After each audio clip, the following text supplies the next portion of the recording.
ಎಲ್ಲರಿಗೂ ನಮಸ್ಕಾರ. Welcome to Balaji travel logs. ನಾನು ನಿರಂಜನ್ನು. ಅಭಿ ಬಸ್ ತೊಗೊಂಡು ಕೇರಳ ಹೋಗಿದ್ದಾನೆ, ಇನ್ನೂ ಬಂದಿಲ್ಲ. ನಾನು ಡೆಲ್ಲಿ ಟ್ರಿಪ್ ಮುಗಿಸಾದ್ಮೇಲೆ ನೆಕ್ಸ್ಟು ಚೂರು ಬಸ್ಸು 20 ಸೀಟ್ರ್ ಬಸ್ದೊಂದು ಲೈಟ್ ಏನೋ ಪ್ರಾಬ್ಲಮ್ ಆಗಿತ್ತು, ಅದಕ್ಕೆ ರೆಡಿ ಮಾಡ್ಸೋಣ ಅಂತ ಬಂದಿದ್ದೀನಿ. ನಮ್ಮ ಸಂತೋಣ ಅವರು 20 ಸೀಟ್ರ್ ಓಡಿಸೋದು, ಅವರು ಊರಲ್ಲಿಲ್ಲ, ಹಂಗಾಗಿ ಅವರು ಇಲ್ಲವಲ್ಲ ಅಂತ ಹೋಗ್ಬಿಟ್ಟು ಗಾಡಿ ರೆಡಿ ಮಾಡಿಸ್ಬಿಟ್ಟು ನಾನೀಗ ಇವತ್ತು ಸಂಜೆ ಸಿಯಾಸ್ ತೊಗೊಂಡು ಮತ್ತೆ ಮಹಾರಾಷ್ಟ್ರ ಹೋಗಿ ಬರಬೇಕು. ಒನ್ ಡೇ ಅದು, ಶಿವಮೊಗ್ಗದಿಂದ.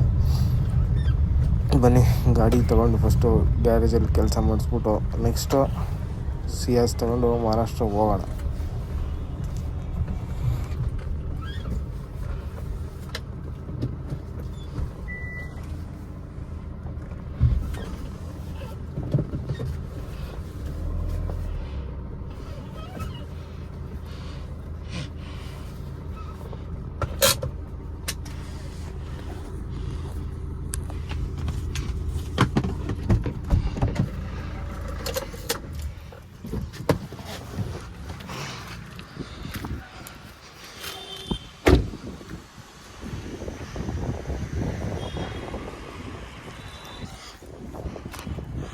ಇದೇ ನಮ್ಮ ಬಸ್ಸು 20 ಸೀಟ್ರು.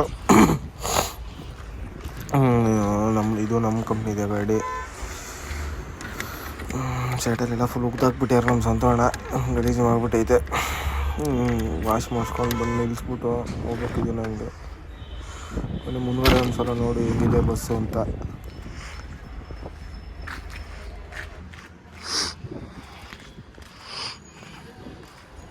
ನನಗೆ ಡೆಲ್ಲಿಯಿಂದ ಬಂದಮೇಲೆ ಶೀತ ಆಗ್ಬಿಟ್ಟಿದೆ ಫುಲ್ಲು. ಶೀತ, ಕೆಮ್ಮು, ಡಸ್ಟ್ ಅಲರ್ಜಿ, ಸ್ಟಮಕ್ ಇನ್ಫೆಕ್ಷನ್ನು, ಇದೆಲ್ಲ ಡೆಲ್ಲಿ ಟ್ರಿಪ್ಪಿನ ಗಿಫ್ಟ್ಗಳು. ಬನ್ನಿ ಸ್ಟಾರ್ಟ್ ಮಾಡಿ ಫಸ್ಟು ಗ್ಯಾರೇಜಿಗೆ ಹೋಗ್ಬರೋಣ. ಈಗ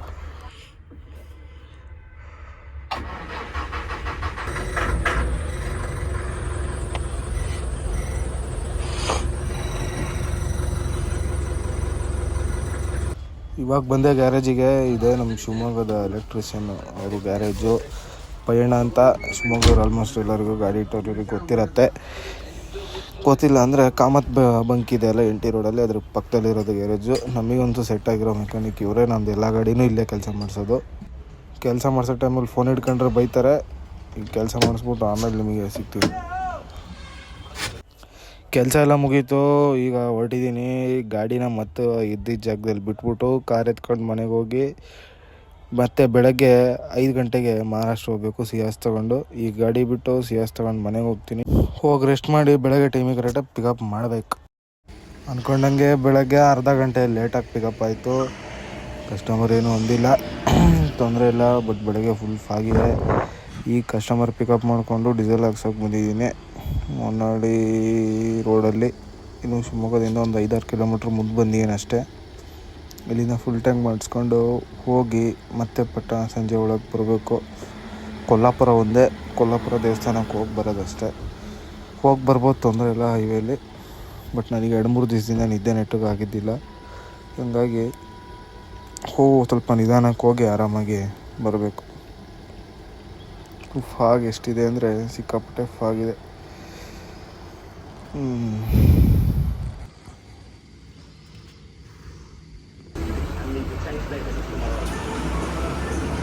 ಇವಾಗ ಹರಿಹರ ಬೈಪಾಸಲ್ಲಿದ್ದೀನಿ. ಇವಾಗಿನ ಸೂರ್ಯ ಹುಟ್ಟುತ್ತಾ ಇದ್ದ, ಹಂಗಾಗಿ ಒಂದು ಟೀ ಕುಡಿಯೋಣಂತ ನಿಲ್ಸಿದ್ದೀನಿ. ಇಲ್ಲಿಂದ ಒಂದು ಟೀ ಕುಡ್ಕೊಂಡು ಮತ್ತೆ ನಾನ್ ಸ್ಟಾಪ್ ಹೋಗ್ಬೇಕು. ಬೆಳಗಾಂ ಸಿಟಿ ಒಳಗಿದ್ದೀವಿ. ತಿಂಡಿ ಆಯ್ತು ಈಗ ನಂದು. ಕಸ್ಟಮರ್ ಇನ್ನೂ ತಿಂಡಿ ತಿಂತಿದ್ದಾರೆ. ಗಲ್ಲಿ ಒಳಗಡೆ ಹೋಟೆಲು ಚೆನ್ನಾಗಿದೆ. ಸಿಟಿ ಒಳಗಡೆ ಬಂದಿದ್ದೀವಿ, ಪೂರ ಓಲ್ಡ್ ಬೆಳಗಾಂ ಅನ್ಸತ್ತಿದೆ.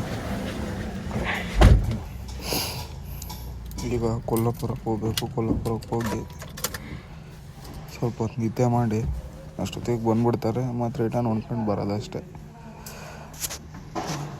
ಈ ವ್ಲಾಗಲ್ಲಿ ಏನಂತ ಇದ್ದಿರಲ್ಲ, ಸುಮ್ಮನೆ ಒಂದು ಸಣ್ಣದೊಂದು ವ್ಲಾಗ್ ಇರಲಿ ಅಂತ ಮಾಡಿರೋದಷ್ಟೇ. ಕಾರಿಂದೊಂದು. ಅಭಿ ಕೇರಳದಿಂದ ಅವನು ಬಂದಮೇಲೆ ಇನ್ನು ಕೇರಳ ವ್ಲಾಗ್ಸ್ ಇನ್ನು ನೆಕ್ಸ್ಟ್ ಬರುತ್ತೆ ನೋಡಿ. ನಿಮ್ಮ ಸಪೋರ್ಟ್ ಹೀಗೆ ಇರಲಿ. ಇವಾಗ ಕೊಲ್ಲಾಪುರ ಬಂದೆ. ಇದೇ ಕೊಲ್ಲಾಪುರ ಮಹಾಲಕ್ಷ್ಮಿ ಟೆಂಪಲ್. ಬನ್ನಿ ಹೋಗಿ ಟೆಂಪಲ್ ಪಾರ್ಕಿಂಗಲ್ಲಿ ಹಾಕ್ಕೊಂಬಿಟ್ಟು ಮಲಗ್ತೀನಿ. ಇಲ್ಲಿಂದ ಹೊರಡ್ಮೇಲೆ ಸಿಗ್ತೀನಿ.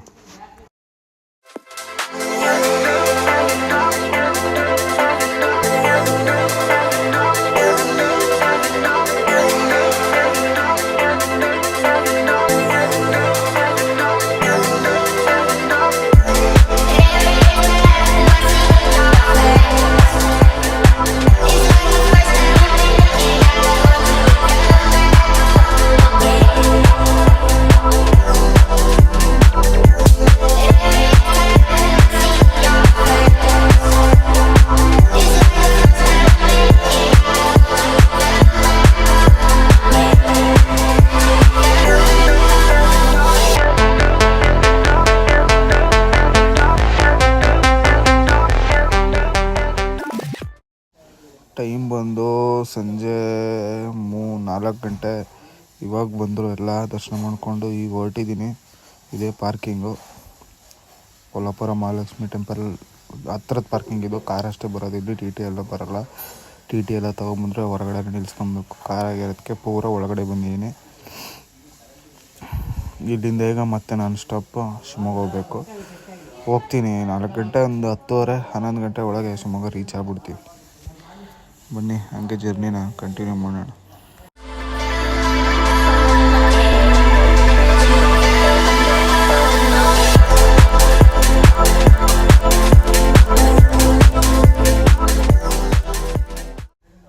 ಸಂಜೆ 6:15 6:45 ಆಗಿದೆ. 7 ಗಂಟೆ ಹತ್ತತ್ರ. ಈಗ ಬಾರ್ಡ್ರು ಹತ್ತತ್ರ ಬಂದಿದ್ದೀನಿ. ಕರ್ನಾಟಕ ಬಾರ್ಡ್ರು ಕ್ರಾಸ್ ಮಾಡಿಬಿಟ್ಟು ನಾನು ಸ್ಟಾಪ್ ಹೋಗೋದೆ, ಎಲ್ಲೂ ಸ್ಟಾಪ್ ಇಲ್ಲ. ನಿದ್ದೆ ಬಂತು ಅಂದರೆ ಮಾತ್ರ ಒಂದು ಟೀ ಹಾಕೊಂಬಿಟ್ಟು ಹೋಗೋದೆ. ಇವಾಗ ಹರಿಹರ ಬೈಪಾಸ್ ಹತ್ರ ಬಂದಿದ್ದೀನಿ. ಟೈಮ್ ಬಂದ್ಬಿಟ್ಟು 10 ಗಂಟೆ.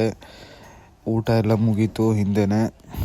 ಈ ಒನ್ ಡೇ ಟ್ರಿಪ್ಪು ಆದ ಕಾರಣದಿಂದ ನಾನು ಚಾರ್ಜರ್ ಏನೂ ತಂದಿದ್ದಿಲ್ಲ. ಫೋನ್ ಬ್ಯಾಟ್ರಿ ಡೆಡ್ ಆಗೋದು ಲೆವೆಲಿಗೆ ಬಂದಿದೆ. ಹಾಗಾಗಿ ಇಲ್ಲಿಂದ ಮುಂದೆ ವೀಡಿಯೋ ಮಾಡೋಕ್ಕಾಗಲ್ಲ, ಮಾಡೋಕ್ಕೂ ಏನೂ ಇಲ್ಲ. ಆಲ್ಮೋಸ್ಟ್ ನಾನು ರೀಚ್ ಆಗಿದ್ದೀನಿ, ಹರಿಹರದಲ್ಲಿದ್ದೀನಿ. ಇನ್ನೊಂದು 70 ಕಿಲೋಮೀಟರ್ ಶಿವಮೊಗ್ಗ ಅಷ್ಟೇ. ಹೋಗ್ಬಿಟ್ಟು ಡ್ರಾಪ್ ಮಾಡಿ ಮಲಗೋದಷ್ಟೇ. ಇದು ಒನ್ ಡೇ ಮಹಾರಾಷ್ಟ್ರ ಟ್ರಿಪ್ಪಿನ ಮಿನಿ ವ್ಲಾಗ್. ಸುಮ್ಮನೆ ಟೈಮ್ ಪಾಸ್ ಏನೂ ಇದ್ದಿಲ್ಲ ಅಂತ ಮಾಡಿದ್ದಷ್ಟೇ. ನೋಡಿ ನಿಮಗೆ ಏನು ಅನಿಸುತ್ತೋ ಅಭಿಪ್ರಾಯನ ಕಮೆಂಟಲ್ಲಿ ತಿಳಿಸಿ. ಹೀಗೆ ನಿಮ್ಮ ಸಪೋರ್ಟಿಂಗ್ ಹಿಂಗೆ ಇರಲಿ. ವೀಡಿಯೋಸ್ಗಳು ಮಾಡೋಕ್ಕೆ ಇನ್ನೂ ಪ್ರಯತ್ನ ಪಡ್ತೀವಿ. ಸ್ವಲ್ಪ ಕಷ್ಟ ಆಗ್ತಿದೆ ಮಾಡೋಕ್ಕೆ, ನಮಗೂ ಇಬ್ಬರು ಬ್ಯುಸಿ ಆಗ್ತಿದ್ದೀವಿ. ಹಾಗಾಗಿ ಇನ್ಮೇಲೆ ಬ್ಯುಸಿ ಶೆಡ್ಯೂಲ್ನ ನೀಟಾಗಿ ಶೆಡ್ಯೂಲ್ ಮಾಡ್ಕೊಂಬಿಟ್ಟು ಟೈಮ್ ಮಾಡ್ಕೊಂಬಿಟ್ಟು ವೀಡಿಯೋ ಮಾಡಿಬಿಟ್ಟು ಇನ್ನೂ ಎಂಟರ್ಟೈನ್ಮೆಂಟ್ ಕೊಡೋಕ್ಕೆ ಇಚ್ಛೆ ಪಡ್ತೀವಿ ಅಂತ ಹೇಳ್ತಾ, ನಿಮ್ಮ ಸಪೋರ್ಟಿಂಗ್ ಹೀಗೆ ಇರಲಿ. ಕೀಪ್ ಸಪೋರ್ಟಿಂಗ್, ಕೀಪ್ ವಾಚಿಂಗ್ ಅಂತ ಹೇಳ್ತಾ, ಲೈಕ್, ಶೇರ್, ಸಬ್ಸ್ಕ್ರೈಬ್ ಮಾಡಿ ಅಂತ ಹೇಳ್ತಾ ಈ ವ್ಲಾಗ್ನ, ಈ ವಿಡಿಯೋನ ಇಲ್ಲಿಗೆ ಮುಗಿಸ್ತಾ ಇದ್ದೀನಿ. ಓಕೆ ಫ್ರೆಂಡ್ಸ್, ಬಾಯ್.